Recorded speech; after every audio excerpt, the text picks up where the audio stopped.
Welcome back to the Fumble Live. Thanks for tuning in. We obviously have to talk about some of the big deals that were made yesterday as free agency opened up.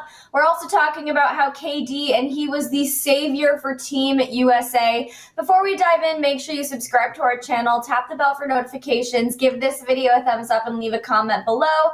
Here's the Fumble Squad. I'm Devin Howard. You can find me on Instagram as @DevinHoward. Good morning, everybody. I'm Jackie Ray. You can follow me on Instagram and Twitter at JRayTheFanatic. Devin, what were you looking at? I realized I spilled a little bit of yogurt on my shirt. I saw it on camera and I was like, oh, okay, I guess I'm doing the show with a little bit of almond yogurt on my shirt. So I just wanted to take that off. Jackie, quick reminder here. What day is it? It is Taco Tuesday!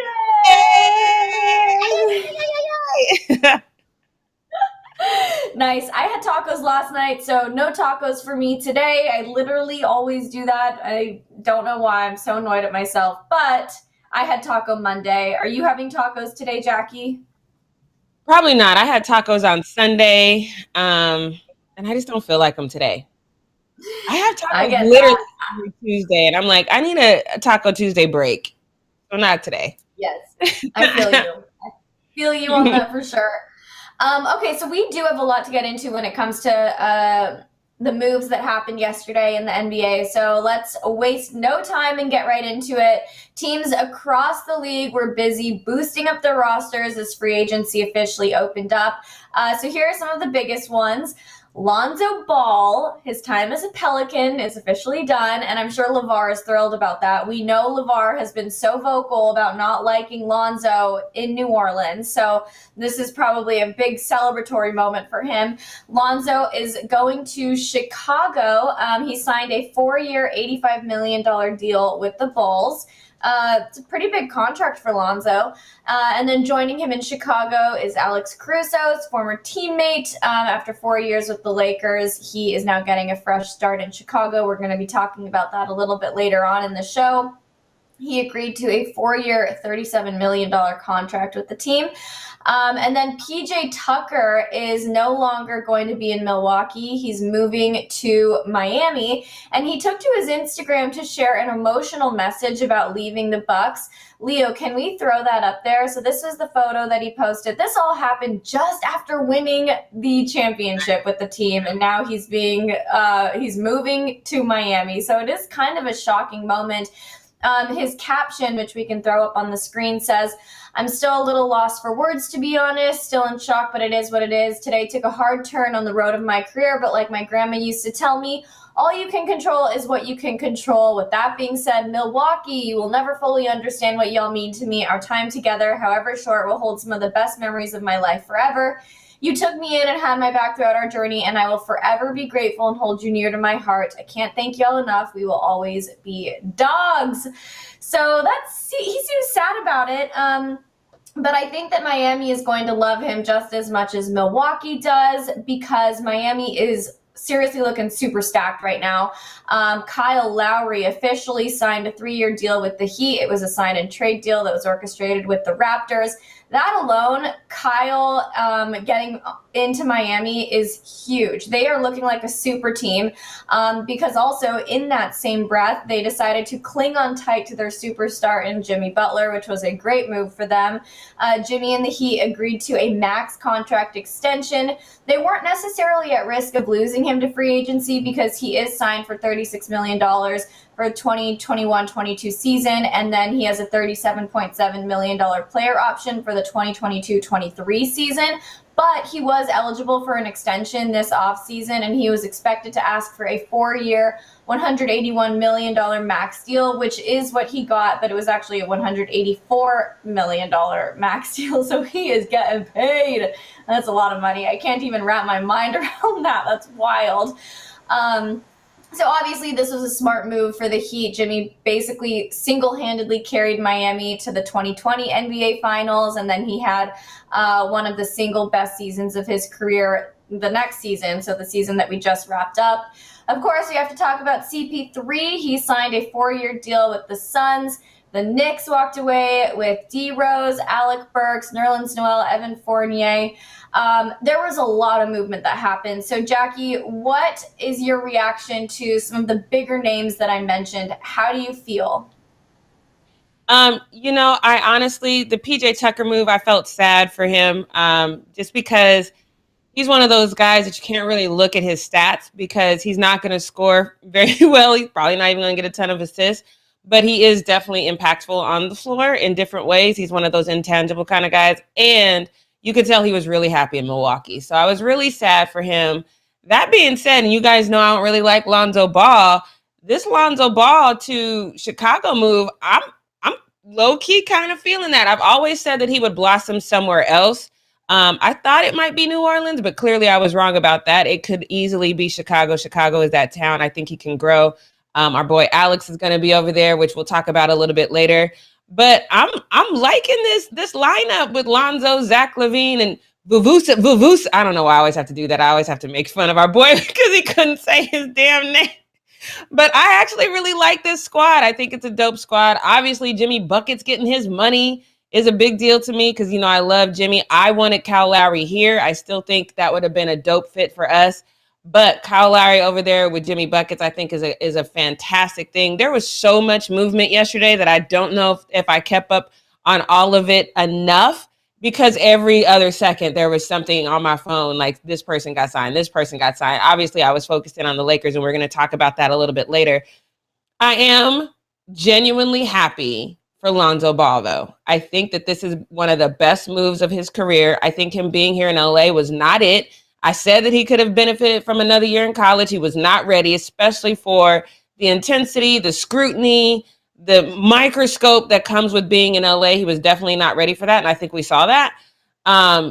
New Orleans is just New Orleans. So I think this is a great move for him. I hope that he's happy. I don't know. I don't follow him on Twitter, so I haven't seen him post anything about this. But I hope that he's happy because I really do think of all the moves that I'm like, okay, this is going to be that step up for this player. It was for Lonzo. And I think this is going to be a dope move. I think now we might get to the point where we're saying Lonzo's name more than we used to. I think it's going to be good for him. I'm excited for him.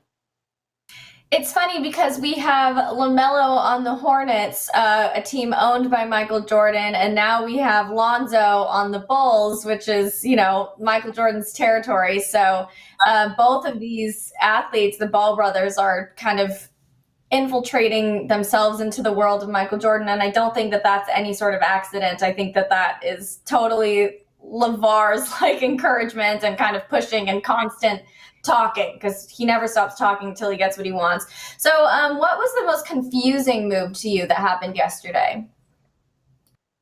I kind of saw all this coming. I read a lot. I knew the Alex-Caruso situation was going to have a visceral reaction in fans, which it did, and we'll talk about that in a little bit. Dwight Howard coming back to LA. I like it. Don't get me wrong, I do. But we still got Gasol. So it's a little weird to me, you know what I mean? So we'll talk about that more in a little bit. There was nothing that really happened that I was surprised by per se. The PJ Tucker one made me really, really sad just for him as a person. I like PJ Tucker. I think he's dope. So that one, we got a lot to talk about with the Lakers. We got one guy specifically that I was over the moon to get, and I didn't know he was even on our radar.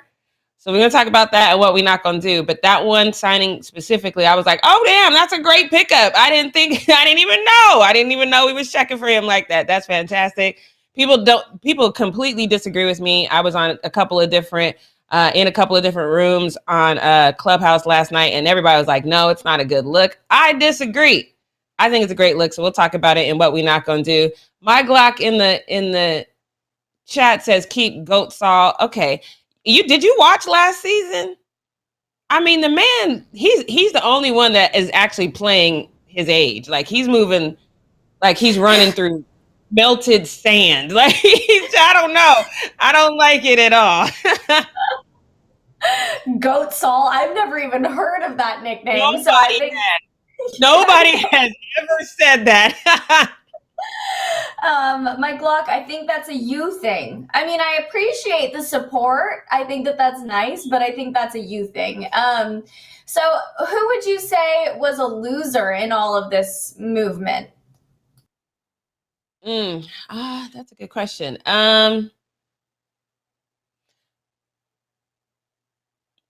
That's a good question. I mean, technically, Kyle, I know Kyle wanted to stay, in Toronto, but at the same time, he seemed happy. We'll talk about that later. But I think everybody needs to respect the movement, because the movement that I focused on was supposed to happen. Everything was supposed to happen. I see some people, Adam in the chat says Lakers got dinosaurs.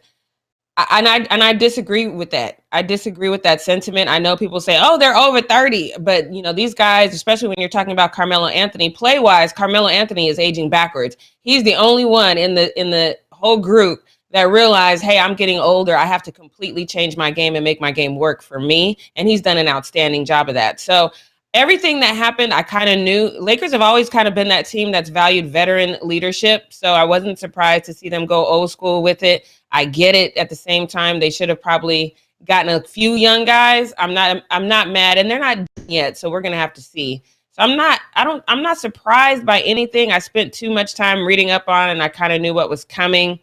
Kyle, knowing how much he wanted to be there, kind of disappointed that he didn't get to stay, where he wanted to be. But at the end of the day, I think it's a great move for him as well. Yeah, I actually am thrilled to see Kyle in Miami. I think that that's going to be a really, really fun team for him to be on. And I don't even know that he's necessarily that upset about leaving the Raptors when he is kind of teaming up with this championship contending squad. And Jimmy Butler, I think, is a great person to play with. He's intense, he's vocal. So I think that that's actually going to turn out to be really, really good for him. Okay, final question before we move on to our second need to know news story. Why have the 76ers made no moves? What is going on with them? I don't know. And that is the main question that I had. That and Bradley Beal, like, why haven't we heard even at least a rumor about Bradley Beal? Like, come on, guy, you over there all by yourself now. Say something. But the 76ers, honestly, I think the reason why they haven't made a move is not because they don't want to make the move. I don't think anybody is checking for Ben Simmons. And I think that's the main person that they want to get off their roster right now. And they want a lot for him. They want a lot for somebody that everybody's watched tape on and nobody really wants him. And I think that they're stuck right now, to be honest. I don't think that anybody is looking at Ben Simmons and saying to themselves, hey, we can get Ben over here and we can develop him and we can make him good. People are looking at Ben and saying he's had time to really improve his game and he has not. He's declined. So I think their problem is they're not getting what they're wanting for Ben Simmons. People are like, oh, no, I'm not giving you that.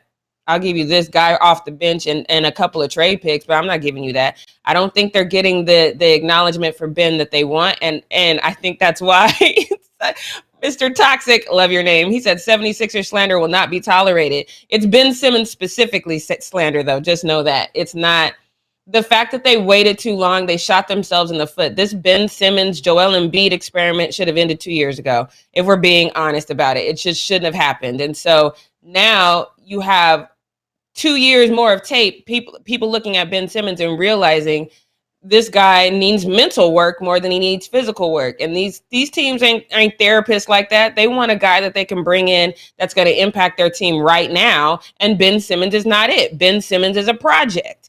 Nobody's looking for projects right now. That's just not the world that we live in. So good luck, 76ers. It's going to be fun to see. Yeah, I want to clarify, Mr. Toxic. This is 1000% not 76ers slander at all. This is simply Simmons slander because we actually want to see the 76ers do something a bit better. We want them to be, looking like a good team and not weighed down by a guy who's afraid to shoot when he's got a wide open view of the basket. Like, come on. Isn't that what you want, Mr. Toxic? That's what I'm surprised by here. Right. I do think that with the Sixers, they've just been asking for way too much in return for him.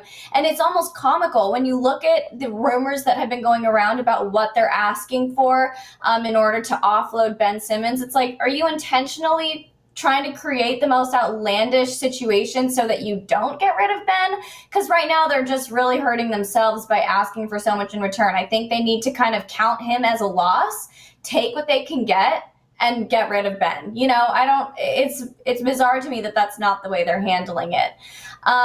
Let's get into our next Need to Know news story. Let's talk about Kevin Durant, because he was Team USA's saving grace. So he dropped 29 points on Spain on Tuesday, leading Team USA to a 95-81 quarterfinal victory. And then no one else had scored more than 13 in that game. So Team USA has had kind of a bit of a challenging road. We talked about this as the games were getting started. I think a lot of people have this expectation that, of course, Team USA is going to be the best because we have the NBA and the NBA is the best. But when you are sending off all these NBA stars who were born and raised in different countries back to their home countries to play for their teams, suddenly the competition becomes a little bit more of a level playing field. And Team USA, I just don't think had enough time to really develop any sort of chemistry and gel, and they were not looking so good. But then KD comes in, and I think that he's been really, truly the saving grace here. So right now they are just, Team USA is 2 wins away from the gold, which is actually shocking considering how we saw them start off. And it's been kind of an exhausting experience, I think, for them. But KD proved that he is potentially one of the best American Olympic players that we have ever seen, because he bailed the Americans out with his 29 points after they couldn't play Dame Lillard down the stretch. So very, very impressive by him. Jackie, were you able to catch that game? Because he really outplayed every single person on that team. You're not watching anymore? First of all, I have not seen one U.S. men's basketball game, not one. And it's because I can't get it, and I'm not NBC can kick rocks. I'm not getting your little funky little Peacock app. I have enough apps. I got HBO Max so I can watch Space Jam. That's all you getting out of me. I'm not doing no more subscriptions. I'll watch the highlights. But here's the thing, and we're going to get into this in a minute. Even people who have Peacock are having a hard time watching it. So when I found that out, I was like, oh no, I'm really not going to do it. From what I've seen of the highlights, I think it's great. What KD is doing, this is what he's supposed to do. I said that I didn't think that the United States was going to win the gold. I thought they would win the silver.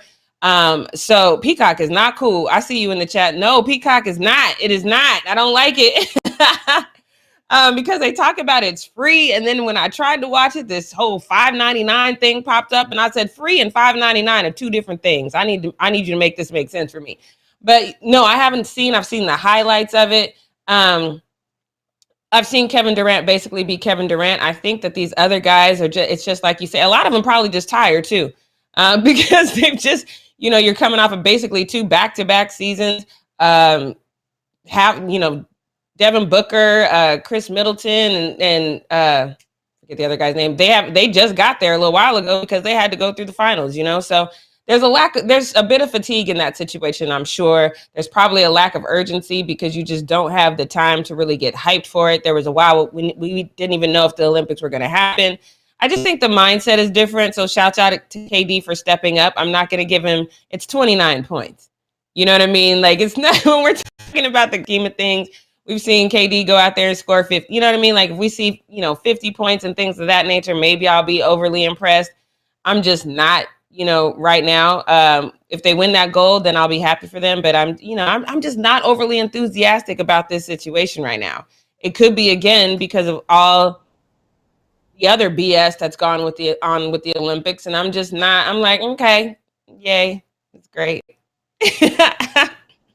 Look, I don't blame you. It has been hard to get excited about the Olympics with everything else that we've seen going on. But I will say it was cool to see Team USA. Or at least to hear about it, because I also am not paying for it. But it was cool to hear about them actually experiencing a little bit of success and being close enough to that gold that it's actually within reaching distance at this point. Because when games started, I did not expect us to get that far. Now that we are sort of seeing them gain momentum, what do you think was missing for Team USA at the beginning? I definitely think it was that chemistry. I haven't seen, like I said, any US or anybody else men's basketball. I've seen highlights of Luka and his team, and it's just entirely different. Like, those guys look like they've known each other all their lives. I know they haven't, but the way that they kind of gel with each other, and they're having fun and they're smiling, it's more like this camaraderie and, you know, this excitement to win it for. It's the same thing I said before. There's a lack of, you know, win it for the homeland. It's just that we don't have that on the US team. So we have to figure out how to make this like an important game. It's not even an all-star game for us. It's not even, you know, all-star game is at least fun. You can go out there and do your thing. This is one of those situations where if you don't win, you're going to get slandered, but you're probably not as invested as some of these other teams are because, you know, you still got a job at the end of the day. So it's not that big a deal to these guys as we see with other, you know, teams. So Rudy Gobert said that. He said, you know, I think that the U.S. is the better team, but France, we play better together. And it's because we have this loyalty to country, and maybe we do know each other from, you know, the past and things like that. So somebody in the chat said there's no clear leader on the team, and I had said that before as well. And I think that's a problem because these are all guys that are basically doing this for individual accolades. Nobody knows what they're supposed to do. This is Popovich's first time coaching an Olympic team. So there's a lot of variables that everybody's kind of like, so what you gonna do? I don't know what you gonna do. You know what I mean? It's just not, it's not this gelling sense. And it probably took them a little bit of time to gear up to that. And then now they're probably starting to gel a little bit better. But like my Glock said in the chat a little bit, 29 points is kind of just normal. You know, these other guys only scoring 13 is a little bit abnormal. So they're still not where they're supposed to be. So we'll just have to see. I'll see, you know, what they're doing coming up. I know I won't. I'll watch the highlights because I can't watch it. So I'll watch the highlights of what they're doing coming up. Well, they face off against Australia next, and Australia is a good team, so I think that'll be a true test for them. But let's wrap up Need to Know News. Jackie, what is happening in the post-up? Okay, let's get into the post-up. Right now, let me just complain a little bit like I have been doing. If you haven't picked that up, I am upset about the fact that I haven't got to watch a lot of anything. The only thing that has come on for me has been the swimming and the track and field. Not mad about the track and field. I really love track and field. But the fact of the matter is I would love to watch this U.S. men's basketball game, and I cannot. And I am not the only one. I want to show you these tweets. People are mad at this. They are like, where is this? It's so effing ridiculous how hard it is to find these games televised. Agreed. And then this next user feels the same way. He says, no one knows where the hell to watch the games. Cable is dead to us.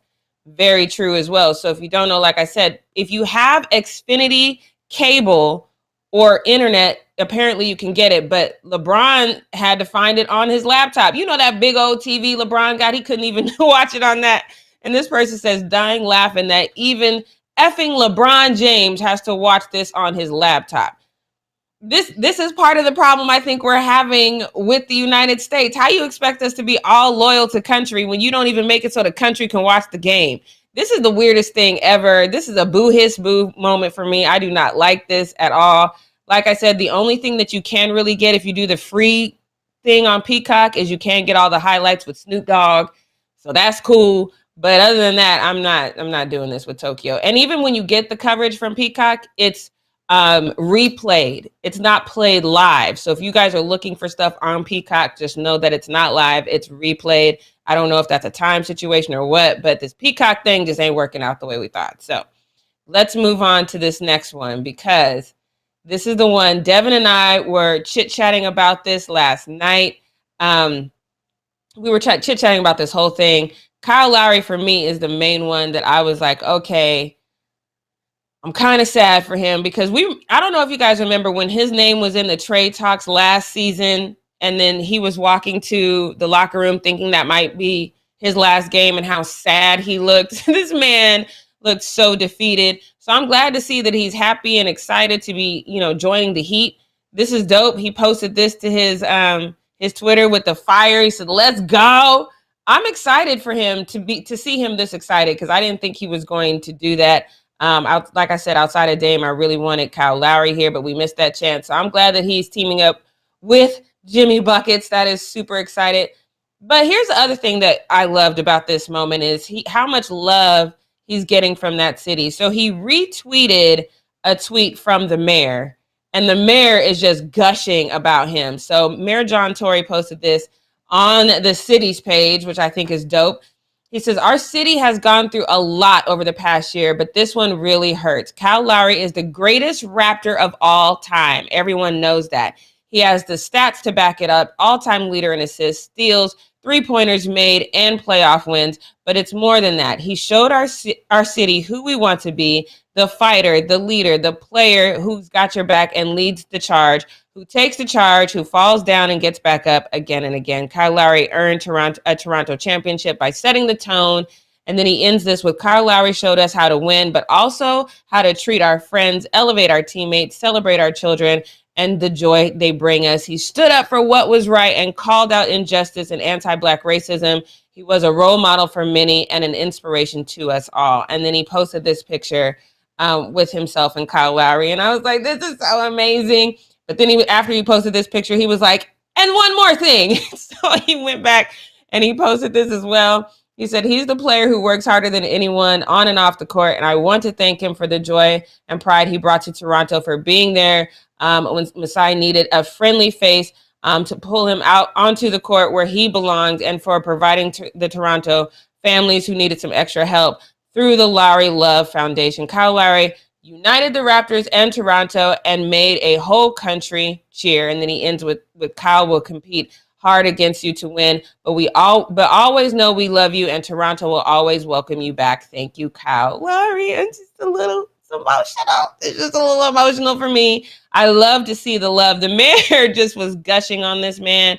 Obviously, fans went in and did that as well. I think this is a beautiful thing, because this is a man, and this is one of those things that I tell you guys all the time. This is why I don't feel any type of way about players leaving. We know Kyle Lowry wanted to be in Toronto. He's not anymore, and now he's having to embrace another city. So you got to do what's best for you, because that franchise is always going to do what's best for them. But Devin, what do you think about this? Well, I think that it was a really sweet message, and obviously Toronto really appreciates Kyle Lowry and what he was able to do. But yeah, I mean, I have always felt the same way that you do, Jackie. If any player ends up leaving, I don't think it should be like a personal offense. Of course, there are the moments that you can take where where you're going to feel sad or whatever, but ultimately you just got to do what's best for your career and what's best for the team's future.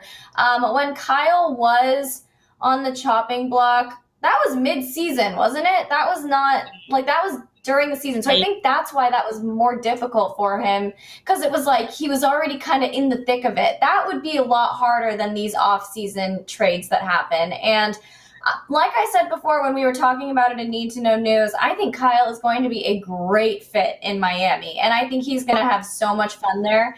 So I think it would have been different if he was going to some, other team that doesn't have this star power that Miami does, but he is joining a championship contending team. So I think that's going to be really great for him.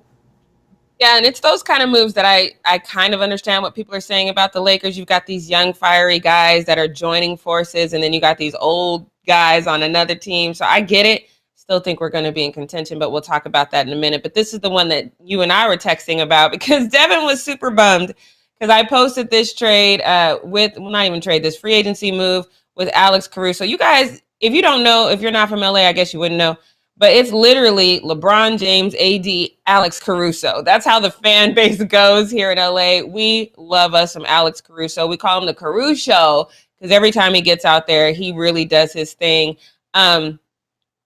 He played 58 games last season, and he only averaged over 6 points, but he shot over 40% from three-point range, and we know he does pretty decent at that perimeter defense. So I had said off top that I didn't think that the Lakers were going to really keep Alex-Caruso because they don't have a lot to offer. They're paying three guys over $100 million. So they needed some room.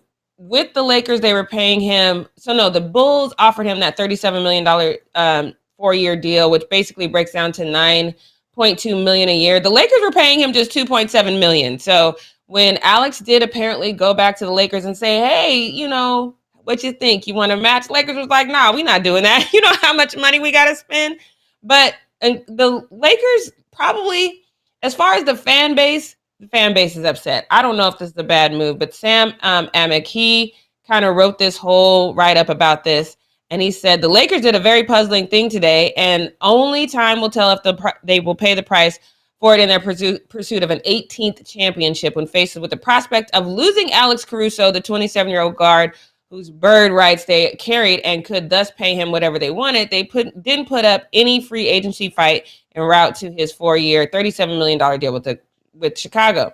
So then he goes on to say, considering the many roster holes that remain around LeBron James, Anthony Davis, and Russell Westbrook superstar trio, with only the taxpayer mid-level at $5.9 million, which is interesting that he's saying this because I read something that said that they would have gotten like a luxury tax ding if they had kept him. So he's saying that's not the case, and a minimum salary slots at their disposal. It's a quite surprise to hear that they didn't make a more spirited push to keep Caruso. So I know a lot of people agreed with that. I did not. And I love Alex Caruso. I probably shout his name just as much as I shout, not just as much, but close to as much as I shout LeBron, because I just love him on the floor. But at the end of the day, when we were in the playoffs, there was a couple games he only scored 2 points, and just didn't play as well. So when you have, I don't want to say it's short-sighted, but it is kind of short-sighted when you have a team that's thinking about the long term and getting that championship. Guys like Caruso are going to be sacrificed. So Twitter's all over the place. So let's get to him. Let's get to these feelings. He says, honestly, the Lakers are done. I wanted to see them in the finals again, but this is a terribly put together team that got much worse. Pelinka ruined the championship window. I 100% agree with this next user. It says Pelinka and Rambis have forgotten more about basketball than you or I actually know. Caruso was a role player, not defense, not elite defensively, limited offensively. You guys act like he was our savior. He wasn't. That would be LeBron. LeBron, AD, and Westbrook will roll through the West. Now, whatever you feel about that, I do agree with how he started that. Pelinka and them know more about basketball than we have forgotten in our lifetime. So I agree with that. But this fan base is mad that there was no counter offer. Says there's no counter offer makes absolutely no sense. I agree that there should not have been a counter offer. We're not going to pay you an extra $7 million a year. We just not doing that. We love you, Alex. We do. We'll probably, throw you a little going away party that's way better than Kyle Kuzma's, but we're not giving you an extra $7 million a year, sir. I'm so sorry, but we're not, but we love you. He was not too mad about it, and he knew that the fan base loved him. So he went on to his Twitter and he posted a nice little goodbye that said, we loved him before it was cool to love him. I don't know if we have that one, but long story short, he gets it. He understands that this is what it is. And I'm really proud of him for kind of high road. I know how sad it is that he went back and we were like, no, I get that. Devin, I know you had thoughts about this because you and I were going back and forth. Yep, this is what he says. He says, we'll never forget my time in LA and the Lake Show fans. Y'all loved me before it was cool. Genuine love for all of y'all. So we love you too, Caruso. That's never going to change. Look at your face. You're so sad. I thought, okay, so what you said when we were messaging last night, what you said was absolutely right, that he was not quite as productive this past season as we've seen him before. But I do think that he was a valuable player on the squad, and I think that with some of the changes that the Lakers are trying to make, he still could have found his spot, and I think he still could have been an important person on the team. And I remember the last Laker game that I went to before we couldn't go to games anymore, and I haven't been able to go to one since then, Alex Caruso was just on fire, and it was like so fun to watch. So was AD put up 50 points that game. I forget how many Alex Caruso put up, but he was on fire, and it was just so much fun to watch him play. I liked that whole story about him getting caught with the weed. That was funny, back in Texas. I just think he's a likable guy. I think that maybe moving to a team like the Bulls was actually, it is going to be good for him. I think that anytime you have a change of scenery, it invigorates you a little bit, and so I'm hoping that's what happens with him, and maybe he's not going to be falling into shadows as much as he has been with LeBron and AD kind of really taking up the majority of the spotlight in LA. But I don't know, I do, it's bittersweet for me because I really did like him as a player, and I think that he was important. He was an important person on the team. So we'll see what happens with the future. we're definitely going to miss him as the fan base. I mean, that was one of the funnest things in the world, to be at a game and see Alex do something and the whole stadium would erupt with Caruso. It was just a very likable guy. And at the same time, his journey to get to where he is now, you know, coming from the G League and things. So he's just a likable guy. He works really, really hard. We also know he didn't go to his sister's wedding just so he didn't have to go through protocols, and he wanted to be with his team in the bubble. He's a good teammate. He's just an all-around likable guy, but this is business. I just don't want people to forget that. So this is a business move, and it's a business move that makes sense to me. So let's move on to this next one, because look, I see y'all doing this on TikTok and Instagram all the time, and I have a request. Can y'all please stop using that damn voiceover for everything? That voiceover does not work on everything, because I need to know who the hell is MORANT. Who is MORANT? Y'all look, and this is the other thing. I want you to watch how logic abounds after I show you this, because we're going to have to talk about the disconnect between logic over here when it comes to MORANT and the illogical things y'all say about LeBron James. But you guys take a look at MORANT out at a little quick pickup game. Take a look. So MORANT pulled up to the Miami Pro League. Here's how it went. Bruh? Bruh? Bruh? Bruh? That's how you do it, shit, like. Finally. I'm shaking my head not at this MORANT thing. I'm shaking my head because she says MORANT and she can't say bruh. It's brah? Bruh. Y'all need to stop using that damn voiceover thing. It don't always work. Just let it go. But here's the thing. I looked at this and I was like, no big deal. And if this had been LeBron James, y'all would have been out here talking about, oh, he's washed, he's too old, MJ would never, all that stupid stuff y'all be talking about. But then here we go. When it's MORANT, all of a sudden y'all super logical, which is cool. I love MORANT, but come on, can we use logic all the time? This first one says, we all know if Ja wanted to, he could drop 50 easy. And then this next person says, he ain't risking injury. Of course he's not risking injury. He's just out there having fun. He's not taking this seriously. Next group of people have the same amount of logic. It says, don't want to risk $100 million for a rec league game. I don't blame him. And then this guy says, Hooper's playing against him going to be like, bro, I locked up MORANT. I'm league ready. No, you're not. This is what I'm talking about. The lack of logic that y'all have with LeBron James is a reflection of you. I'm talking to you, Tyria. The amount of hate that you have is really a reflection on you. It's not a reflection on LeBron James. He's not thought about you one time. I can assure you of that. But Devin, you know, if this had been LeBron James, they would have criticized him. But with it, when it's MORANT, all of a sudden they're super logical. What is this about? Because people, here's the thing. Anybody who's going to be hating on LeBron is already going to be an illogical person. They're not going to be able to see the world through a rational lens. So, of course, whenever he does anything that's slightly, I'm not even going to say slightly like negative, if it's slightly unusual, then people are up in arms. Even if it's completely normal, people are up in arms. They just can't stand him because they are not rational thinkers. So when it comes to Ja, they're able to be a little bit more normal. They're able to look at it with, like, I don't know, some sensibility. But with LeBron, if you're going to hate on him, you're already an idiot. That's all I have to say. Yep. You heard that, Mr. Ray, since you said I said your name wrong. And you be saying LeBron's name wrong all the time. It's King James to you, sir. But let's move on to this next one. Oh, that was great. So let's move on, because this one's great as well.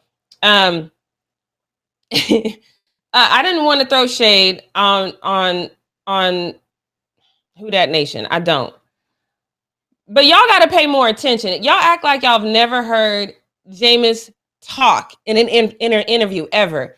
If you ever watch him in a right after the game interview when his adrenaline's going, he is kind of all over the place. But if you've ever seen him, especially when he was in Tampa Bay, if you've seen him do an interview that's a sit-down interview where he has time to talk, he's very corporate. He's very I'm calculated in what he said. It's like Who Dat Nation just heard Jameis Winston talk for the first time. But y'all take a listen to this interview. I actually love what he had to say, but you guys take a listen. Yeah, continuity is always a great thing for any position. And being able to experience Sean's and Drew's relationship gave me a good grasp of the system. obviously reps is what's important. This year, you know, I probably got more reps in 3 days than I got all last year. So it's an incredible feeling to be able to have an opportunity to go out there and execute, because I'm more of a, you know, a visual learner. I like to apply what we're doing, apply to certain concepts, and I learn better that way. So it's been fun, and I think I'm getting a good grasp of it. But obviously, my objective is to get better every single day, and I know with a great head coach, his resume speaks for itself, and we got great guys in that quarterback room there, and we're helping each other, and we're building. Okay, so first of all, I do want to say this, that what he said about Sean Payton is absolutely fantastic. Sean Payton, you need to take a hint from that instead of throwing Michael Thomas under the bus. That's number one. But number two, Devin, I want to go to you really quickly before I show you all these posts from Twitter. Was there anything about that speech that seemed off or weird to you in any way? No, not to me. I didn't think so. It's a very, very normal interview.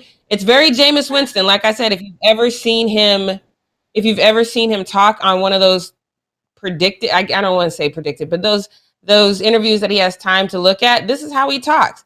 But Twitter had something to say about how he's talking, and I don't like it because this happens too much. So it says, when you really want the job and use your sophisticated interview voice, LOL.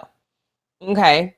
If you Black, you already know what they're implying by this, and I don't like this narrative. So let's go to this next tweet. It says, Jameis want that starting job so damn bad he enunciating words and stuff. That's what you need to enunciate words. And then this next one is what basically summarize what everybody said. Y'all hear Jameis using his white man voice, MVP season loading.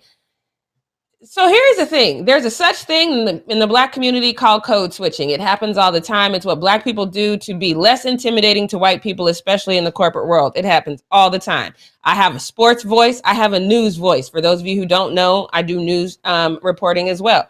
My sports voice and my news voice are not the same.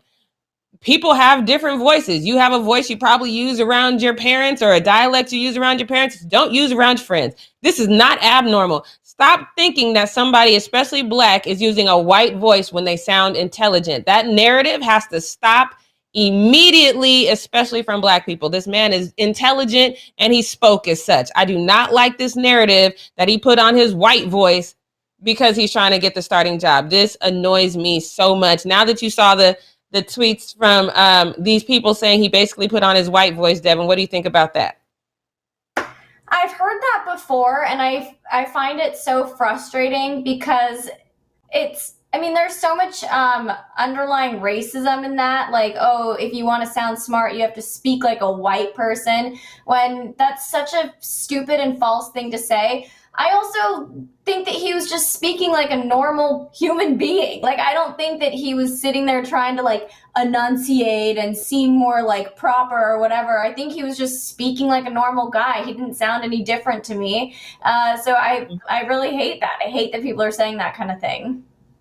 Yeah, especially when Black people are saying that. There is no such thing as speaking Black. We are all different. If you are educated, and if you have a great education and you have a very extensive vocabulary, use it. That doesn't make you less Black. Please stop that narrative. Black people never say that again ever in life, along with the N-word. We'll all be much better for it. Please and thank you. Let's go on to this next one. Y'all get me worked up about things like that. And y'all know I love Jameis. Don't do that. Do not do that. Let's go on to this next one, because we have been on here long enough to know that one things I do not like is grills, because when you get a grill, it automatically makes you look like your breath stinks to me. I'm sorry. I know some of y'all probably got them, but I just can't. It's a hygiene thing for me. I don't like it. And I think when you have a very beautiful face, it takes away from some of that beauty. So I was a little concerned when I heard Odell Beckham had gotten a grill, but this one's all right. This one's all right with me because he didn't do too much. It's the two on each side. You can barely see the two on this side. Odell has a great face. So this one I'm actually rocking with. And these are how they look. They're just this little, little jewelry on each side. Not mad at that at all. And I'm glad. I'm glad that he didn't do anything too crazy, except for what he spent on these two little pieces of jewelry. So if we can go, how much this cost. Sporting News said Odell Beckham Jr. dropped $1.8 million on his teeth, getting 13-karat diamond coverings. I just think there's better things to spend your money on. I mean, but I'm not, if you got it like that, I guess you got it like that. But $1.8 million in your mouth, and you got to go out there and worry about people hitting. I don't know if this is how I'd have spent my money. And of course, Twitter had something to say about it as well. And I didn't even think about this. And I don't think this is right, though. He says that's going to hurt while having a mouth guard and getting hit by a 220-pound man. I mean, I don't think that's how the mouth guard works. I think it protects the teeth, so I don't think that's going to actually hurt. But then let's go on to this next tweet that says that just shows that they get paid too much. People are starving and they are throwing their money away, and I'm a fan. So here's the thing. I don't like that narrative that says, oh, people in the world are starving and you're spending $1.8 million on this. First of all, you're not going to save the world with $1.8 million. You're just not going to do that. If there's things that you want that's going to make your life happy, make you feel good about yourself, I think that's a good investment, even if I disagree with it. And he does do stuff. He does donate. He doesn't have to donate all of his money to charity. He can do things that make him happy as well. I'm just glad that he didn't get the full-on grill, because that would have looked hideous. And I just don't like how that looks. But don't tell people how to spend their money. I think that this is a good look, and he looks great. So let's move on to this next one, because I've said it before.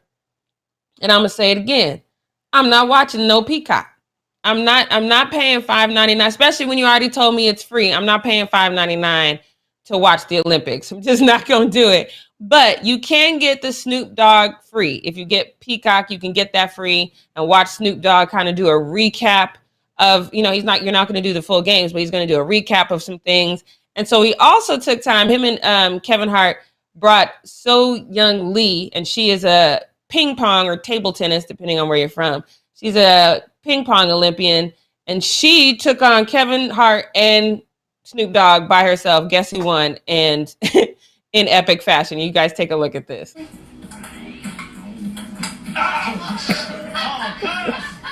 he down, cuz. Cut the cameras off. They never see my arm like this. Cut the cameras off. I don't want the world to see my arm down like this. I got you, cuz.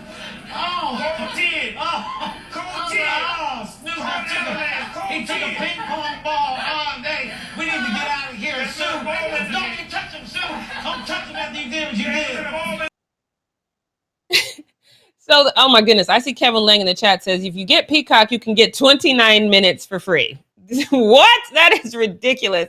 But the lady who posted this, she said, hey, if you think that was funny, you need to see how Snoop and Kevin Hart called the opening ceremonies, because that was hilarious. So I went and found it. You guys take a look at this, because this is funny, especially when he's talking about Saudi Arabia. Take a look.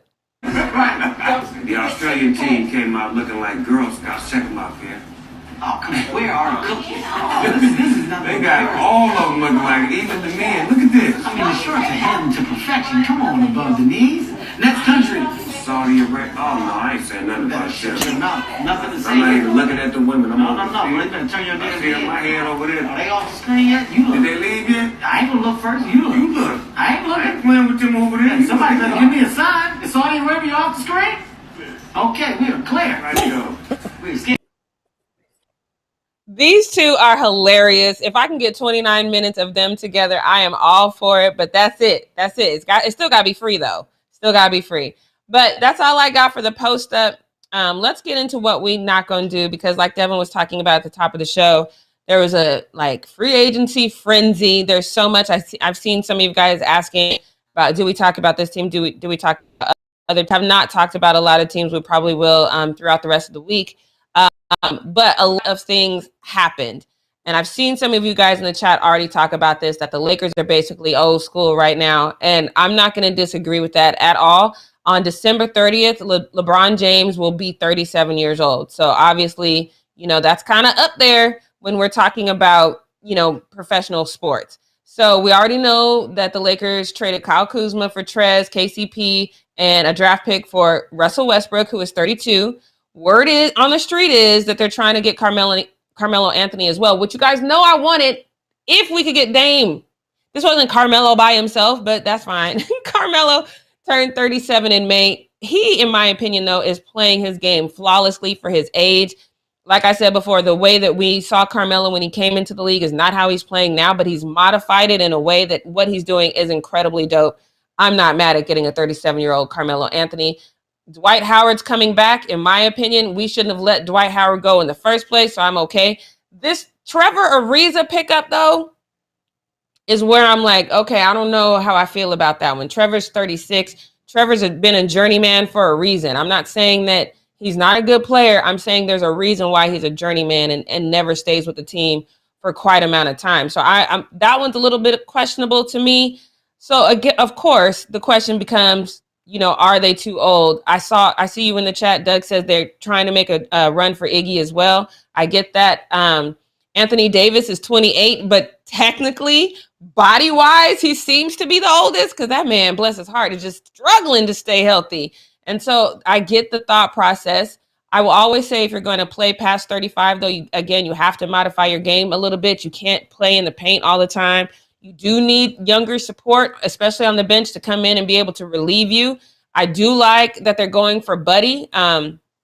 He apparently is on their radar right now, and they want to get rid of Dennis, which I'm ready for Dennis to go. So I think that would make great sense. Now, here's the pickup that I did not know was on our radar, but I actually really, really love. They picked up Kent Bazemore, and I don't care that he's 32 because he adds support. So does Wayne Ellington that they picked up. I didn't know that it was even a thing on our radar. I love that because Kent is going to add defensive support that I think that we were kind of lacking even in our championship run. There was a level of defense that I think that we were missing, and I think that they picked that up. As far as people looking their age on the court, it's still Marc Gasol for me. I know that y'all say, oh, well, let me not say y'all. It was just one of y'all, my Glock, that said that Gasol was the GOAT. I don't necessarily think that. So here's what I think for sure. I don't think that any of the people that I just mentioned outside of Marc Gasol is too old to be effective at this game. I don't think that at all. Of course, Jeremiah, I did see that he played on the Warriors, and that's why I'm glad that you're mad, because we took him from you, and I was just waiting to see your reaction. It just brings me joy. But I don't think that the Lakers right now have to worry about age per se. When you're an older player or an older person in life, there's things that you can still do successfully. You just have to do them a little bit differently. So here's, again, I feel like a broken record right now. None of these picks bother me. Age and all, none of these picks bother me. Because if you have the right coaching staff in place that says, hey, I know you used to do this back in the day, but we're going to modify your level of play. We're going to do this. I need you to D up more in this area. I need you to develop this outside shot in this area. Stay out the paint here, the perimeter shot, all those things that you need to do as a coach. I think if you coach these guys up right, this is going to be the oldest championship squad in history. I don't know if that's actually correct. I'm just talking off the top of my head. I don't know what the oldest, I would imagine though, it could potentially be the oldest championship squad in history, but it's going to come down to how these guys are coached up. That once again puts a lot of faith and a lot of responsibility on Frank Vogel. And I don't have that. I don't have any faith in that man. I think he's more of a manager. He manages personalities. And now you have Russell Westbrook, LeBron James, AD. And now you got to get all these guys. And I think that they'll gel well on their own. Maybe that's what the dinner was about. I don't know, since y'all talking about tampering. I think that they'll figure out a way to gel. Don't get me wrong. Those three individual guys, I think they will figure out a way to gel. But it is a team sport. You need not only the rest of the floor to gel, you need your bench to gel. Guys need to come off the bench and do what Kyle Kuzma never did. They need to realize that coming off the bench is just important as starting, because we need you to go in there and play strong basketball so our starters can get a rest. And that is where I'm concerned. I still have to see if that can happen. Number one, if we can get that kind of deep bench, number one. Number two, Frank Vogel. I don't know if Frank can change up any kind of styles that just don't work for some of the age of these players, because they're, once you get old, you get set in your ways. So I just don't know. And I see you in the chat when I said about Trevor Ariza. Yes, Trevor in 2009 was on a championship team. It is 2021. There is a reason why that man is a journeyman. And I like Trevor. I like him a lot. I think he's a great person, but I'm just concerned. And my concern mainly falls on, can these guys figure it out on their own if Frank Vogel is not able to go in there and actually coach these guys in the way that they need to be coached? And sometimes when you get on these levels and you get older, it's about turning back the mental clock and rebuilding those fundamentals. Your fundamentals got to be strong the older you get. And I don't know if Frank Vogel can do that. I'm still saying we win in the championship because I'm not backing down from that, because as long as LeBron James is on the team, I'm believe that team can win the championship. I said what I said. Y'all feel how y'all feel about that. But I am a little bit concerned about how you coach these players who are collectively very old. I'm very concerned about that. Devin, what do you think? Do you think that I'm not sleeping on the talent of these guys. I don't want it to sound like that. I'm not sleeping on the talent of that, but I still think when you're older, you have to modify your game a little bit. And the person to help you modify your game is going to be your head coach. Do you think Frank Vogel can do that? I think Frank Vogel has shown us that he is basically too afraid to tell these veteran players what to do, specifically LeBron James. And I don't imagine him being any more demanding or any more strict with these other old guys. I think that what the Lakers have done with this older squad is cool. I mean, it's cool that there is so much veteran talent. They have a lot of experience. They've all been there, done that. But I think what the Lakers really needed, and what I'm actually kind of disappointed by, is this youthful energy. I think that that's what would have been really beneficial to the lineup here. And again, just like you said, that's not taking away what talent they have now. But I just think with LeBron being 36 years old, 37 this year, there's no denying that he is much older than a lot of the guys in the league right now. And even though he is still the greatest player, we're not. You've said this 1,000 times. He's not getting better per se. Like he's not going to look like he did at 25. So I think that what really would have been beneficial is if they had some strong younger players on the squad. And I think that Frank Vogel is a little bit more willing to make demands out of younger guys. And now that we only have older guys on the team, I feel like Frank's just going to be sinking back like a little wallflower, not doing anything.